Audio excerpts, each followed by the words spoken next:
नमस्कार, स्वागत है आपका मध्य प्रदेश बुलेटिन में। मैं हूं आपके साथ यशी शुक्ला। रुक करेंगे खबरों का, लेकिन उससे पहले नजर डालेंगे सुर्खियों पर। एमपी में शिवराज कैबिनेट का विस्तार। आज करीब 25 मंत्री ले सकते हैं शपथ। सुबह 11 बजे शुरू होगा शपथ समारोह। शिवराज के बयान पर कमलनाथ का तंज। बोले विष को तो अब रोज पीना पड़ेगा। मंत्रिमंडल विस्तार पर कसा तंज। संजय द्विवेदी बने आईआईएमसी के महानिदेशक। 3 साल के लिए संभाला कार्यभार। कार्मिक मंत्रालय ने जारी किया आदेश। सरहद पर तनाव के बीच रक्षा मंत्री का लद्दाख दौरा। थल सेना अध्यक्ष भी दौरे में रहेंगे। 7 सैन्य तैयारियों का लेंगे जायजा। मध्य प्रदेश में कोरोना वायरस संक्रमण के 278 नए केस। अब तक 13,861 लोग संक्रमित। सरकार ने बढ़ाई सख्ती। भारत में कोरोना वायरस से पकड़ी रफ्तार। मरीजों की संख्या 5,85,000 के पार। कोरोना से अब तक 17,400 मरीजों की मौत। आप देख रहे हैं के न्यूज, खबरों का सारथी। और रुक करेंगे खबरों का, लेकिन उससे पहले आपको मध्य प्रदेश से इस वक्त की बड़ी खबर बता दें। एमपी में शिवराज कैबिनेट का विस्तार। आज करीब 25 मंत्री ले सकते हैं मंत्री पद की शपथ। बड़ी खबर आपको बता रहे, सुबह 11 से 12 बजे तक चलेगा शपथ ग्रहण समारोह। बड़ी खबर आपको बता रहे हैं, एमपी में शिवराज कैबिनेट का विस्तार। आज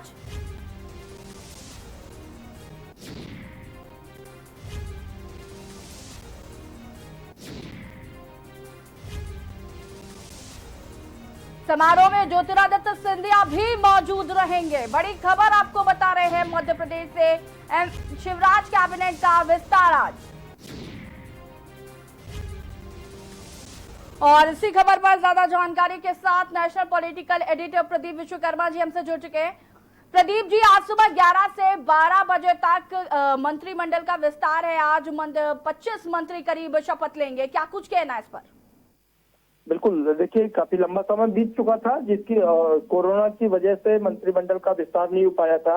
आज मंत्रिमंडल का पहला विस्तार है, यानी कि जब मुख्यमंत्री बने थे शिवराज सिंह चौहान, उसके बाद पहला जो विस्तार किया, जो पहला मंत्रिमंडल बनाया, उसमें 5 लोगों को शपथ दिलाई गई थी। और अब आगे आज 25 और लोगों को शपथ दिलाई जानी है, क्योंकि मध्य प्रदेश के राज्यपाल काफी बीमार चल रहे हैं। वो लखनऊ के मेदांता हॉस्पिटल में एडमिट है और इस कमी को पूरा करने के लिए आनंदीबेन पटेल, जो कि उत्तर प्रदेश की राज्यपाल है, उनको मध्य प्रदेश का राज्यपाल बना करके भेजा गया है। तो उन्होंने अपना पदभार ग्रहण कर लिया है और वो ही आज मंत्रियों को शपथ दिलाएंगी। एक सादे समारोह में ये शपथ ग्रहण समारोह होगा। लेकिन सबसे बड़ी बात है कि हम अगर राजनीति की बात करें तो सिंधिया, ज्योतिरादित्य सिंधिया सबसे वाइटल फैक्टर है इसमें। उनकी वजह से ही अभी तक ये विस्तार नहीं हो पाया था, लंबा खिंच गया था, क्योंकि वो चाहते थे उनके साथ जो 22 विधायक आए थे, जिन्होंने कमलनाथ की सरकार गिरा थी, उनको वो ज्यादा से ज्यादा मंत्री बने। और यही कारण है कि लेकिन भारतीय जनता पार्टी का मानना था कि अगर उनके कोटे के मंत्री बनते हैं तो भारतीय जनता पार्टी के लोग डिप्राइव हो जाएंगे, वो वंचित हो जाएंगे। इसी हुआ तो में मंत्रिमंडल का विस्तार नहीं हो पाया था, लेकिन अब एक फॉर्मूला निकल रहा है और आज मंत्रिमंडल का दूसरा विस्तार हो जाएगा। प्रदीप जी, लेकिन इसी बीच एक बड़ा सवाल ये भी है कि शिवराज की कैबिनेट में जो सिंधिया गुट है, उसका दबदबा कायम रहेगा। क्या बीजेपी अपनों को नाराज कर सकती है? इस पर क्या कहना है? बिल्कुल ठीक कर रहे हैं आप कि अब उनके लिए मुश्किल ही है कि अगर सिंधिया गुट को वो ज्यादा वो मंत्रिमंडल के प्रति है तो उनके अपने लोग निराश हो जाएंगे। फॉर्मूला ये बन रहा है कि जो बहुत सीनियर विधायक है उनको भी तवज्जो दी जाए, क्योंकि सीनियर का ये मानना कि अगर ऐसा नहीं किया गया तो जो कमलनाथ ने गलती की थी वही गलती दोबारा भारतीय जनता पार्टी करेगी और उसका खामियाजा भुगतना पड़ सकता है। तो बहुत तालमेल बैठाना पड़ेगा, एक और सिंधिया को समझाना पड़ेगा, सिंधिया को कॉन्फिडेंस कर लेना पड़ेगा। दूसरा, भारतीय जनता पार्टी के जो विधायक है उनको भी देखना होगा, उनको भी समझाना होगा। साथ साथ उनके सीनियर लीडर है, उनको सबको साथ लेकर के चलना होगा। और ये आसान नहीं होगा, क्योंकि ज्योतिरादित्य सिंधिया 22 विधायक तोड़ करके लाए थे, जिसकी वजह से सरकार गिरी थी और अब सरकार बन रही, भारतीय जनता पार्टी की सरकार बन रही है। तो ऐसे में सबका तालमेल बैठाना इतना आसान काम नहीं होगा। लेकिन हम जानते हैं कि क्योंकि केंद्र में भारतीय जनता पार्टी की सरकार मजबूत सरकार है, इस बिना पर कोई दिक्कत नहीं होगी और सरकार आसानी से अपना समय पूरा कर लेगी। लेकिन इस बात से भी कोई शक नहीं कि सबको शांत कर पाना और सबको पूरी तरीके से संतुष्ट कर पाना कोई आसान काम नहीं होगा। जी प्रदीप जी, एक सवाल ये भी आ रहा है सामने कि ज्योतिरादित्य सिंधिया में 8-9 जो समर्थक हैं उनको कैबिनेट में जगह मिल सकती है। क्या लगता है कौन से ऐसे नए चेहरे होंगे जिनको जगह मिलेगी? बिल्कुल, देखिए 8 नहीं बल्कि वो 12 पर आए हुए थे कि कम से कम 12 लोगों को कैबिनेट में शामिल की जरूरत चाहिए। 12 उनके जो विधायक है वो मंत्री बनने चाहिए। क्या 8 का फार्मूला निकला है या 10 का फार्मूला निकला है, ये अब से कुछ देर बाद पता चल जाएगा। 11 बजे शपथ ग्रहण समारोह है। लेकिन इस बात में कोई शक नहीं कि 22 लोगों को चुनाव भी लग रहा है और उस पर ही सारा डिपेंड करेगा कि क्या सरकार का क्या रुख होगा। अभी वर्तमान की बात करें तो भारतीय जनता पार्टी के पास में 107 विधायक हैं और दूसरी ओर कांग्रेस के पास में 92 विधायक हैं। और ये 22 विधायक जो चुनाव होगा वो आगे की रणनीति तय करेंगे कि सरकार किस ओर जाएगी। क्या कांग्रेस अपना वापस जनाधार पा पाएगी या भारतीय जनता पार्टी विधायकों में से ज्यादा सीट जीत करके आएगी। ये सबसे बड़ी बात है, अहम बात है। और क्योंकि हम जानते हैं जिसकी सरकार रहती है, उससे जिसकी सत्ता रहती है, जिस पावर में रहता है, तो उसके पास बहुत कुछ होता है। और ऐसे में उम्मीद की जा सकती है कि जैसे कर्नाटक में ज्यादा विधायक जीत करके आ गए थे भारतीय जनता पार्टी के पाले में, उसी तरीके से यहाँ भी होगा। लेकिन इसके बावजूद आसान नहीं होगा बैठाना। जी प्रदीप जी, एक सवाल ये भी आपसे जानना चाहेंगे कि यूपी मॉडल जिस तरीके से क्या एमपी में अपनाया जा सकता है, उप मुख्यमंत्री क्या किसी को बनाया जा सकता है?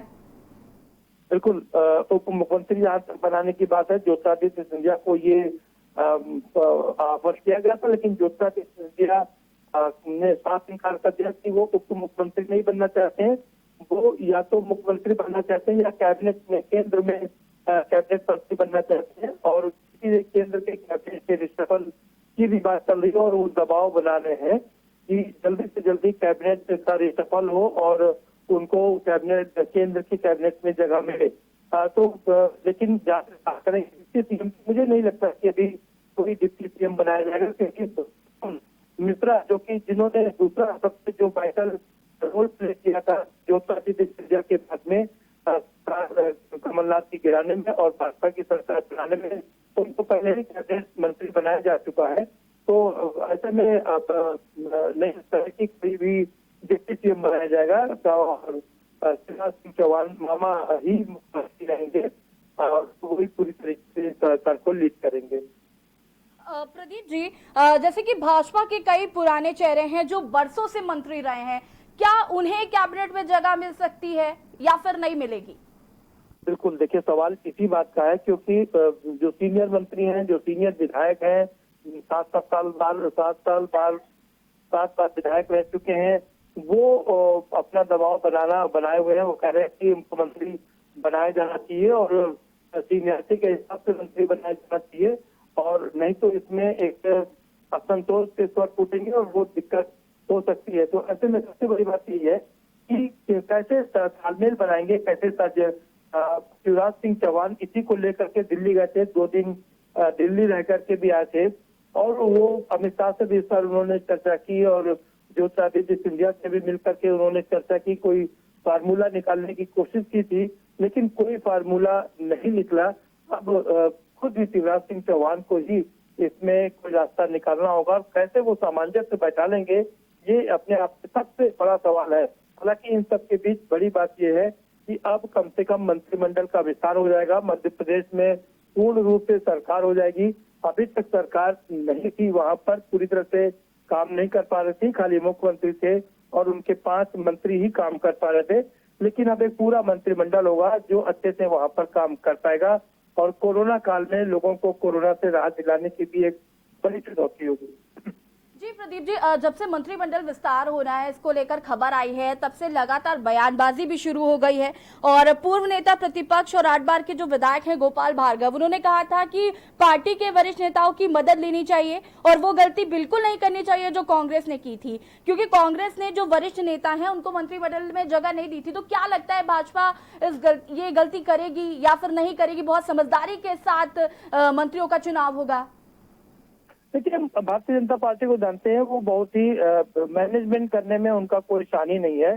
बहुत शानदार तरीके से वो मैनेजमेंट करते हैं। आपको याद होगा कि जब उत्तर प्रदेश में चुनाव था और यहाँ बनारस में एक उनके बहुत सीनियर विधायक थे जो 7 बार के विधायक थे, बहुत ही पुराने विधायक थे, लेकिन उनको टिकट जब काटा गया और एक नए चेहरे को सामने लाया गया तो उनके गुस्से को दबाने के लिए तमाम चीजों को लगाया गया। खुद अमित शाह वहां पर डेरा डाले हुए थे और उसके अलावा भी तमाम और लोगों को भी वहां पर लगाया गया, जिसकी वजह से वो उनके गुस्से को शांत कर पाए और अपने नए उम्मीदवार को जिता पाए।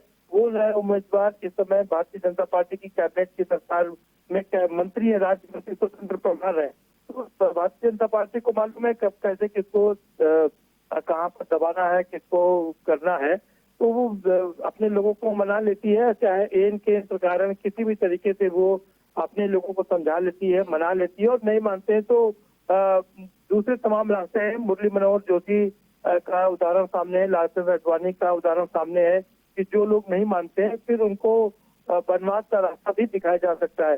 तो ऐसे में इन सीनियर जो लोग हैं उनको ये समझना पड़ेगा कि एडजस्टमेंट करके चलना पड़ेगा, क्योंकि सरकार उनकी है और सत्ता पूरी तरीके से उनके हाथ में है। केंद्र में पूर्ण बहुमत की सरकार है और पूरे देश में करीब 17 जगह पर उनकी सरकार है। तो इस समय वो कुछ भी रिवोल्ट करने की स्थिति में नहीं होंगे, उन्हें समझौता करना ही पड़ेगा। ऐसे में मुझे नहीं लगता कि कहीं कोई बहुत बड़ी दिक्कत आने वाली है और आराम से मस्ती में। अभी हाल ही में शिवराज सिंह चौहान ने एक बयान भी दिया था जिसके कई मतलब निकाले जा रहे हैं। समुद्र मंथन से निकले जहर को शिव ही पीते हैं। बिल्कुल, देखिए ये इसका मतलब यही है कि शिवराज सिंह चौहान को। जी प्रदीप जी, तमाम जानकारी के लिए आपका बहुत बहुत धन्यवाद। बड़ी खबर आपको बता रहे हैं, शिवराज कैबिनेट के नए मंत्री आज सुबह 11 बजे शपथ लेंगे। सूत्रों से मिली जानकारी के अनुसार सुबह 11 से 12 बजे तक शपथ ग्रहण समारोह चलेगा। इस दौरान करीब 24 से 25 मंत्रियों के शपथ लेने की भी संभावना है और इस समारोह में ज्योतिरादित्य सिंधिया भी मौजूद रहेंगे। बुधवार को उत्तर प्रदेश की राज्यपाल आनंदीबेन पटेल ने मध्य प्रदेश की प्रभारी राज्यपाल के तौर पर शपथ ली थी। बता दें कि सिंधिया का आधिकारिक कार्यक्रम जारी किया गया है और शपथ ग्रहण के बाद सिंधिया भाजपा सदस्यता कार्यक्रम में शिरकत करेंगे और फिर शाम 4:30 बजे से कांग्रेस से इस्तीफा देने वाले 22 पूर्व विधायकों से 1-to-1 चर्चा करेंगे।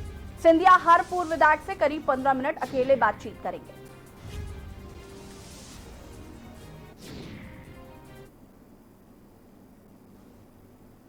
माखनलाल चतुर्वेदी राष्ट्रीय पत्रकारिता एवं संचार विश्वविद्यालय प्रभारी कुलपति और रजिस्ट्रार संजय द्विवेदी अब दिल्ली के भारतीय जनसंचार संस्थान के महानिदेशक होंगे। संजय द्विवेदी को आईआईएमसी का डायरेक्टर जनरल बनाने की अधिसूचना जारी कर दी गई है। उन्हें अगले 3 साल के लिए डीजीआईएमसी नियुक्त किया गया है। कार्मिक मंत्रालय द्वारा जारी किए गए आदेश के मुताबिक कैबिनेट ने इस नियुक्ति को हरी झंडी दे दी है। एमसीयू के प्रभारी कुलपति संजय द्विवेदी को 3 साल की अवधि के लिए सीधी भर्ती के आधार पर आईआईएमसी के महानिदेशक के रूप में नियुक्ति को मंजूरी दे दी गई है। आईआईएमसी के डीजी का पद बीते 1 साल से खाली था, जिस पर अब प्रोफेसर द्विवेदी पदभार संभालेंगे। प्रोफेसर संजय द्विवेदी वर्तमान में माखनलाल चतुर्वेदी राष्ट्रीय पत्रकारिता विश्वविद्यालय के रजिस्ट्रार हैं और उन्हें पूर्व कुलपति दीपक तिवारी के इस्तीफा देने के बाद विश्वविद्यालय के प्रभारी कुलपति बनाया गया था।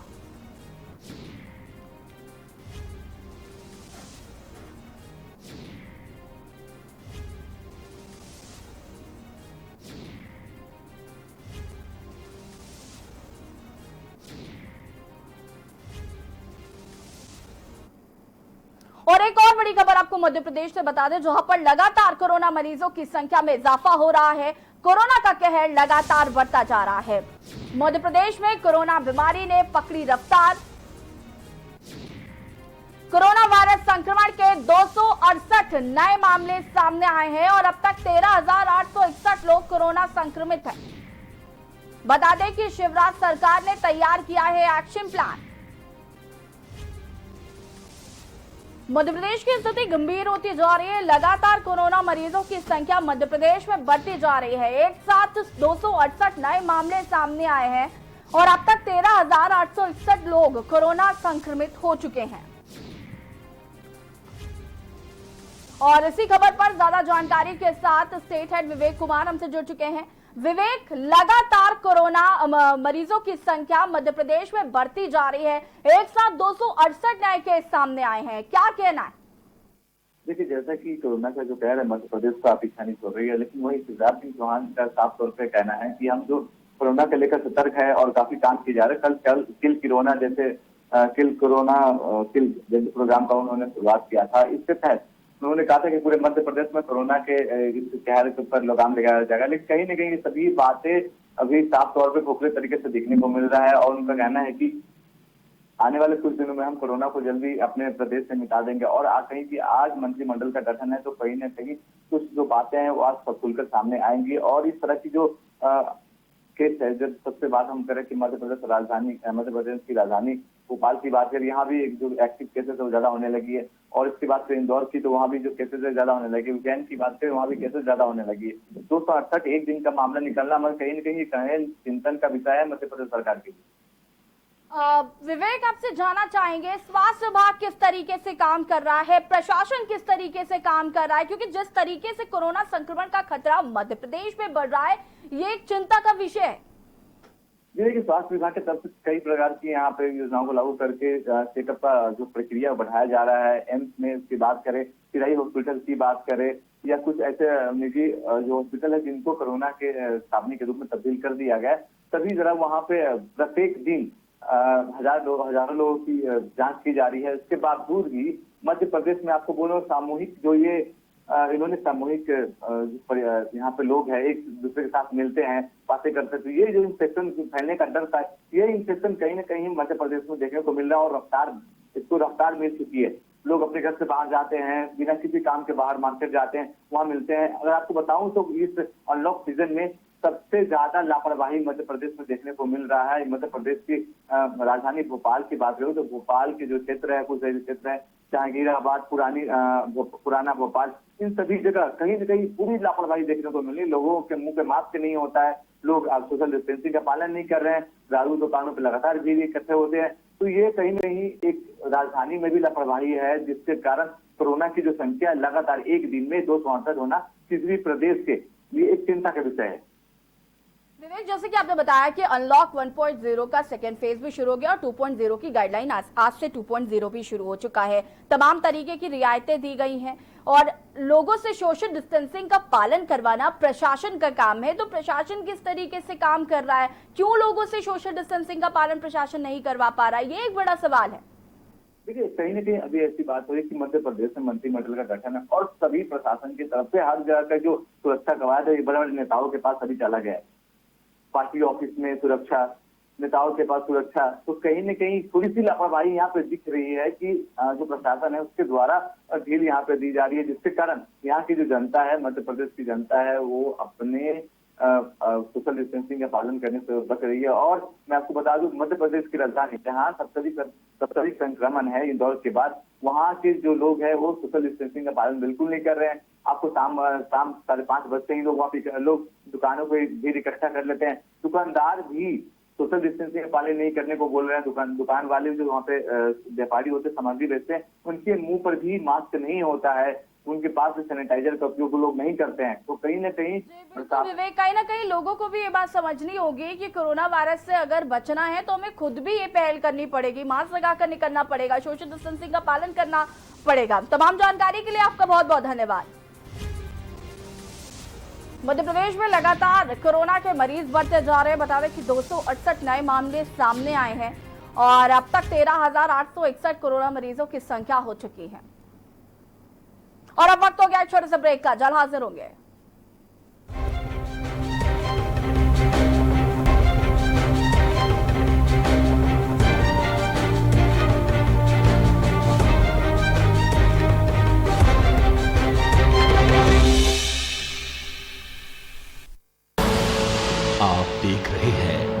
की न्यूज, खबरों का सारथी। देश के खिलाफ कोई भी आवाज अब नहीं है बर्दाश्त। राष्ट्र से बड़ा कौन, अब नहीं रहेंगे मौन। परवाह देश की, सोमवार से शुक्रवार रात 10 बजे TV9 भारतवर्ष, अब तो सब देख रहे हैं। खुदी को आजमाया है तो ये अंदाज आया है, खुदी को आजमाया है तो ये अंदाज आया है। तुम में भी मैं हूं, शुद्ध प्लस पान मसाला। आप देख रहे हैं की न्यूज, खबरों का साथ।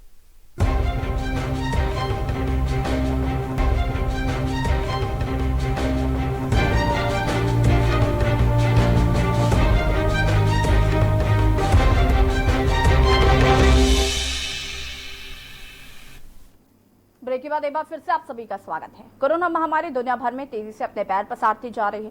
पूरी दुनिया में कोरोना से 1 करोड़ से ज्यादा लोग संक्रमित हो चुके हैं, जबकि मरने वालों की संख्या 5.5 लाख के पार पहुंच गई है। वहीं 59 लाख से ज्यादा लोग ठीक भी हो चुके हैं। दुनिया के करीब 66% कोरोना के मामले सिर्फ 10 देशों से आए हैं। आज भारत की करें तो देश में कोरोना के मामले 5,05,220 तक पहुंच गए हैं। कोरोना से अब तक देश में 17,848 लोगों की मौत हो चुकी है। तो वहीं कोरोना से 3,59,896 मरीज ठीक हो चुके हैं।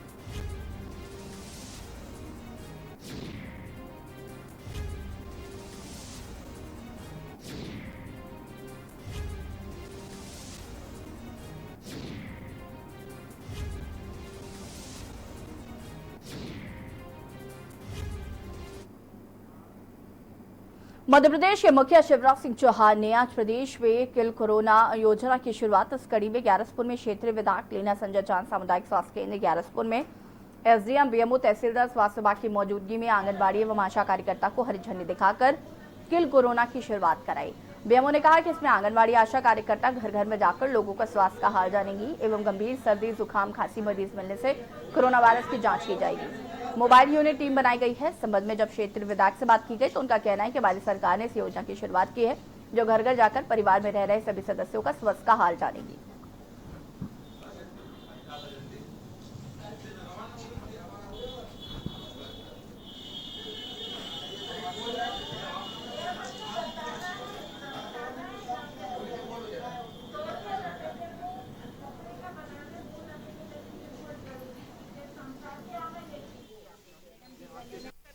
मैं सभी से निवेदन करना चाहूंगी कि इसमें बढ़ चढ़कर सहयोग दें, कोई भी कुछ छुपाए ना, और अगर कोई बाहर का अप्रवासी इधर आया हुआ है तो वह भी बताए कि हमारे घर में कोई रह रहा है। कोई भी चीज छुपाने की आवश्यकता नहीं है। हमें इस बीमारी से डरने की बिल्कुल आवश्यकता नहीं है। कांग्रेस की सरकार गिरे 100 दिन हो चुके हैं, जिसके विरोध में कांग्रेस के पदाधिकारी एवं कार्यकर्ताओं ने काली पट्टी बांधकर डबरा शहर के अग्रसेन चौराहे पर विरोध प्रदर्शन किया और बीजेपी के खिलाफ जमकर नारेबाजी की। कांग्रेस के जिला प्रवक्ता दिव्यांग द्विवेदी ने कहा कि भाजपा ने कूटनीति एवं नैतिक तरीके से कांग्रेस की सरकार गिराई है। ये सरासर गलत है। लोकतंत्र की हत्या की है, जिसके 100 दिन पूरे होने पर आज सभी कार्यकर्ताओं ने काली पट्टी बांधकर विरोध प्रदर्शन किया। इस मौके पर कार्यवाहक अध्यक्ष रंगनाथ तिवारी, वरिष्ठ नेता घनश्याम भार्गव, नगर अध्यक्ष जयप्रकाश शर्मा, देव शरण चौबे, वृंदावन कोरी, सूबेदार सिंह, सत्यप्रकाशी परसेड़िया एवं अनेकों कार्यकर्ता मौजूद रहे।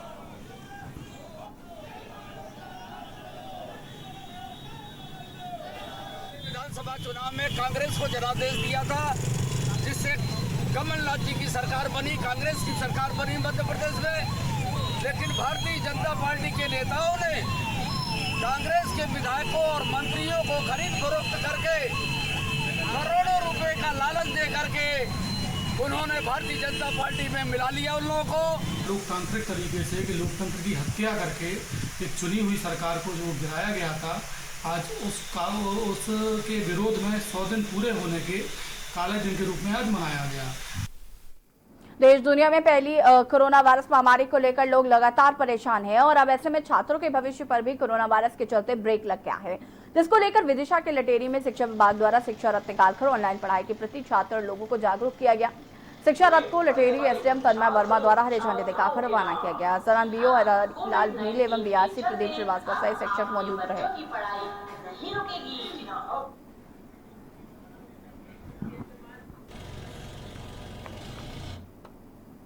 मध्य प्रदेश की बुलेटिन में फिलहाल इतना ही। देखते रहिए के न्यूज इंडिया। नमस्कार।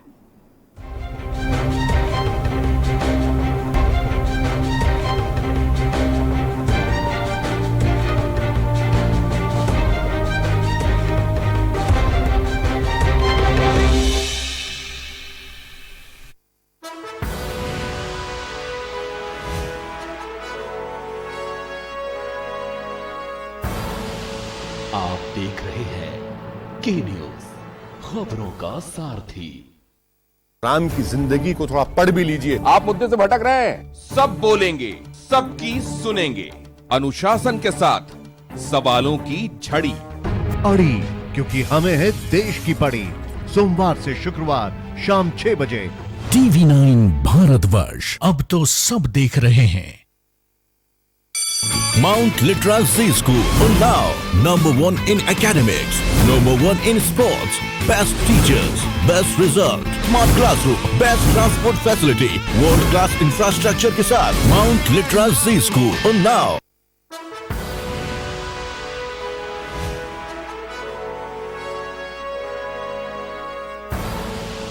आप देख रहे हैं के न्यूज, खबरों का सारथी।